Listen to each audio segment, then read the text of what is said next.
Franck Ferrand raconte sur Radio Classique.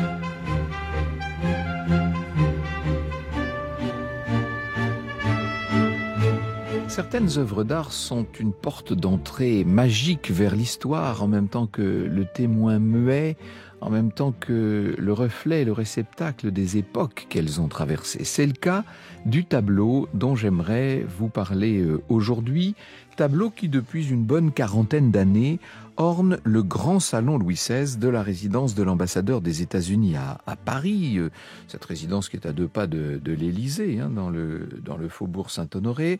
Dans ce grand salon Louis XVI trône donc depuis 1981 une immense toile, un portrait de George Washington. Il est assez majestueux, il est quasiment grandeur nature, George Washington, légèrement un tout petit peu incliné, légèrement de biais, avec les jambes croisées. Et le tableau en question est signé Charles Willson Peale. Charles Willson Peale, si je vous dis son nom, ça ne vous évoquera pas grand-chose en Europe, parce qu'il est assez méconnu chez nous, comme la plupart des grands peintres américains d'ailleurs.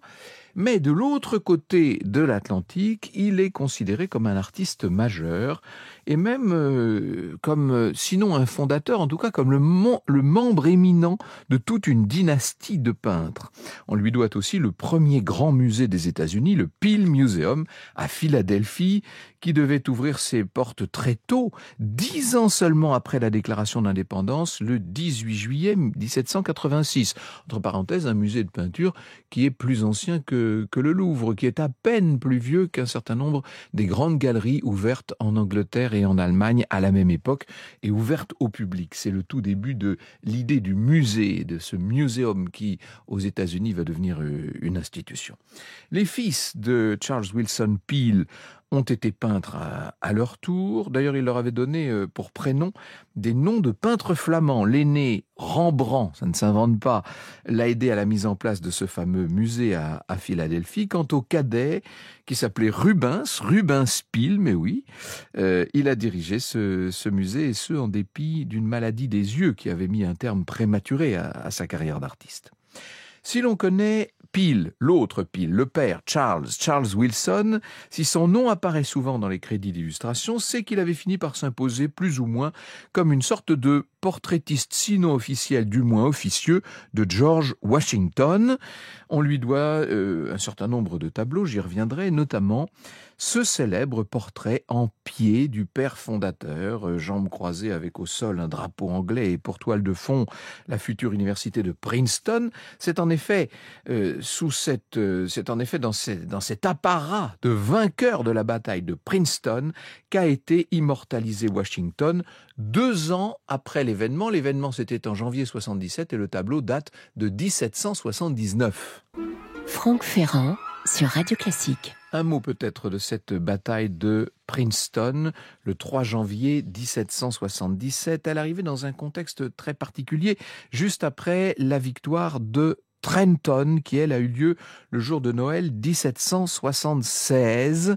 À Trenton, Washington avait conduit 2400 soldats et miliciens continentaux, comme on les appelait, à travers les eaux du Delaware, dans une tentative qui était la tentative de la dernière chance d'essayer de surprendre la garnison de Trenton, une garnison qui était composée sous le drapeau du roi d'Angleterre, bien sûr, d'engagés allemands, des SOA.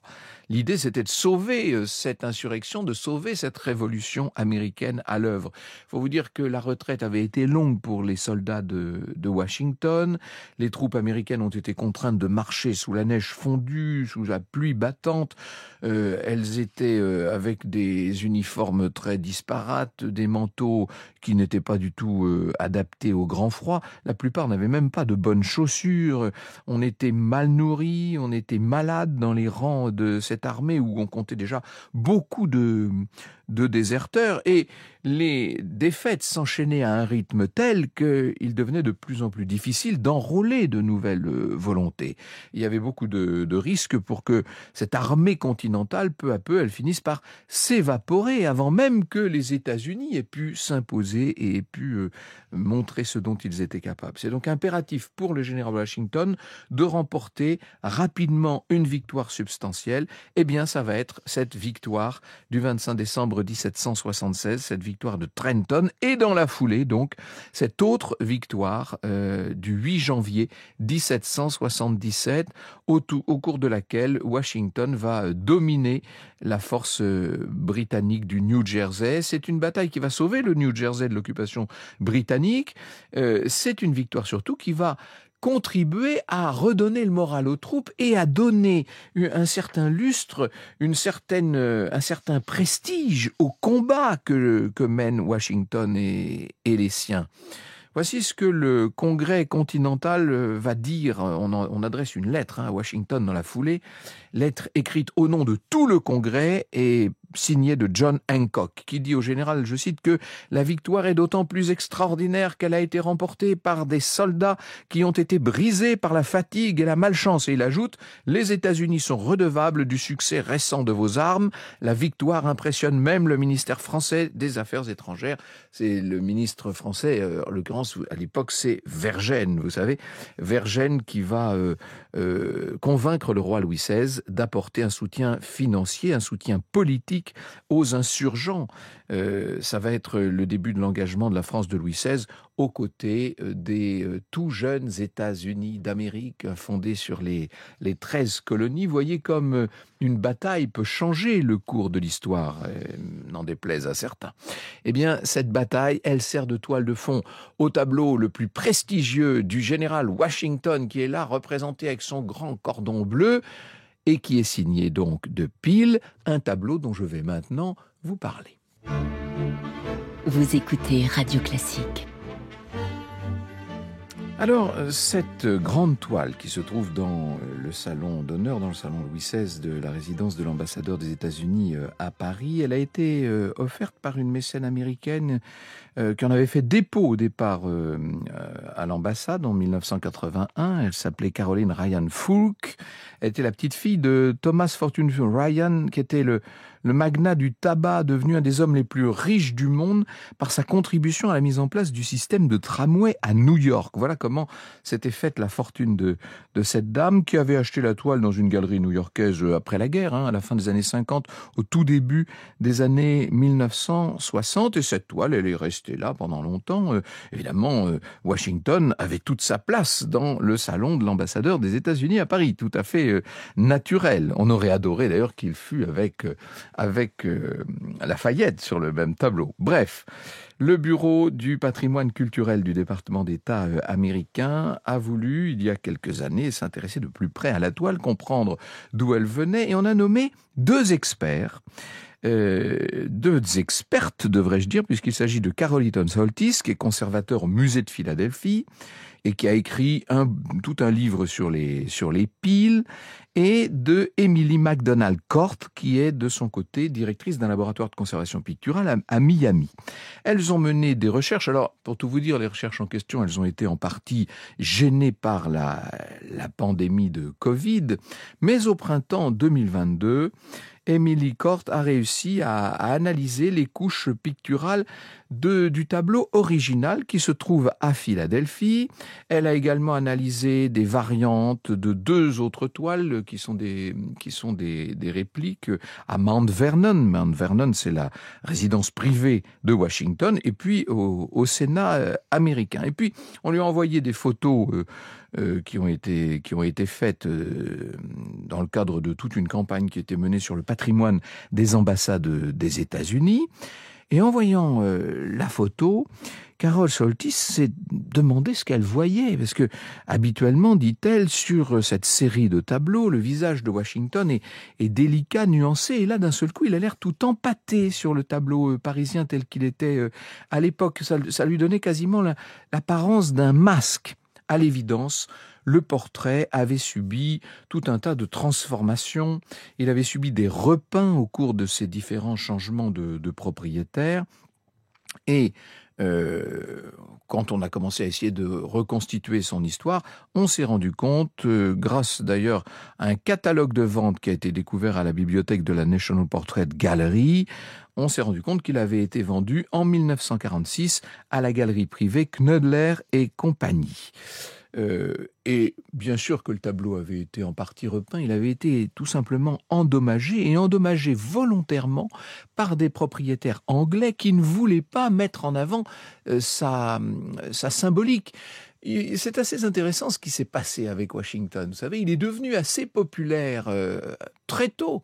En Grande-Bretagne, c'est pourtant le grand ennemi évidemment de la nation anglaise, c'est le père fondateur des États-Unis, il aurait dû être détesté, mais y compris dans l'entourage du roi George, on avait une admiration pour le héros américain, pour Washington, mais c'était pas une raison parce qu'on aimait Washington d'accepter qu'on foule aux pieds le drapeau britannique ou qu'on mette en avant un certain nombre de symboles qui étaient des symboles négatifs pour l'Angleterre. Et donc le tableau avait été changé. C'est pas le seul cas qu'on connaisse. En 1781, il y avait également un vandale qui est resté anonyme et qui avait abîmé carrément l'original du tableau, celui de Philadelphie.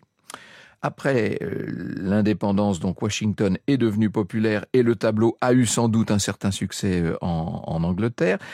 Nos deux expertes là se sont penchées peu à peu sur toute l'histoire du tableau. Elles ont regardé de près la toile parisienne et elles ont déclaré que le tableau en question n'était pas une simple copie du tableau de Philadelphie, qu'il en était une réplique. Alors, il faut faire la distinction entre la reproduction d'un tableau, c'est-à-dire la copie par un artiste souvent anonyme, parfois très postérieur, qui se fait toujours d'ailleurs dans une échelle différente, et la réplique qui peut être faite exactement à l'identique par l'atelier même du peintre et parfois même de sa propre main. Eh bien, le tableau de Paris est de la main de Peale et peu à peu, c'est une histoire assez passionnante qui a émergé de la brume et vous allez voir que ce tableau, il a subi vraiment des péripéties assez incroyables. Franck Ferrand sur Radio Classique. Le tableau original, celui de Philadelphie, il a été commandé par le Conseil exécutif suprême de Pennsylvanie pour servir à l'édification de ceux qu'on appelait à l'époque les combattants de la liberté. Le général semble avoir posé à Valley Forge, au New Brunswick, mais c'est bien à Philadelphie qu'a été peint tout le reste de la toile, et notamment tout le décor de Princeton.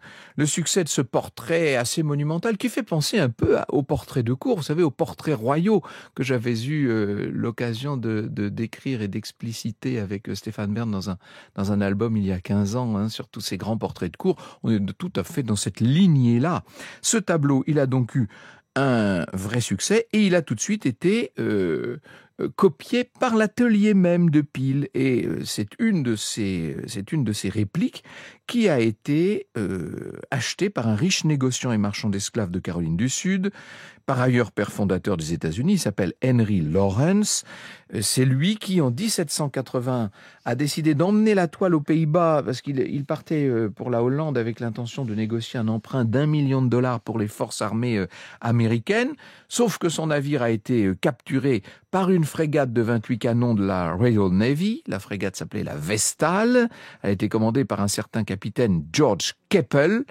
Lawrence, lui, a été emprisonné. Ça lui a valu de passer quand même 1 an à la Tour de Londres, alors qu'il était un diplomate parti négocier un emprunt aux Pays-Bas.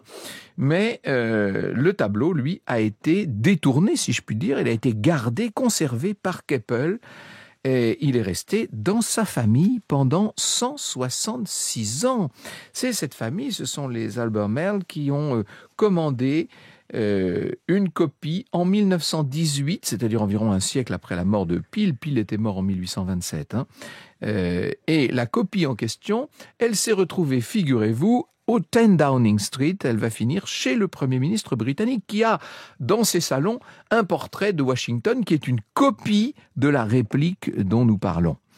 La réplique en question, elle est restée dans la famille de ce capitaine qui l'avait conservée et le portrait, finalement, sera vendu aux enchères en 1946. C'est à ce moment-là que la maison Knoedler l'achète pour le revendre à une galerie new-yorkaise où il sera acheté après quelques années par Caroline Foulk.